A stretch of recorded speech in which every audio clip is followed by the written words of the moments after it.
Hello! Today I will tell you how to activate your Visa gift card and how to use it. If you want more useful content like this, don't forget to subscribe to our channel and like our video. Let's get started right away. First, you need to activate your Visa gift card. Some Visa gift cards come automatically activated, but most cards require activation before you can use them. So, how do you do this? First, check the activation instructions on the back of the card. There is usually a website and a customer service number. If you need to activate online, you will be asked to enter the 16-digit card number, expiration date, and security code on the back of the card.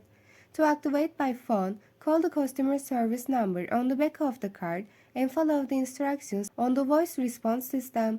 Sometimes, you may need to enter the date you purchased the card or the billing zip code for identify verification.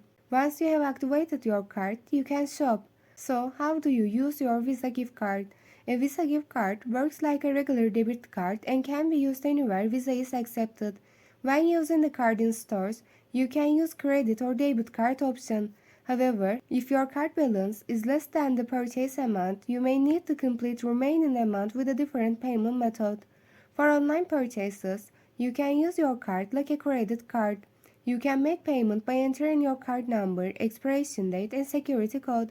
However, some websites may verify your billing address, so be sure to register a billing address during activation. Also, be careful when using your card at places that require pre-authorization, such as subscription services or gas stations. Such transactions may temporarily deduct from your balance and cause the payment to fail. Finally, you can use your Visa gift card until your balance is depleted. However, be aware that some cards may charge a maintenance fee, so do not leave it unused for a long time.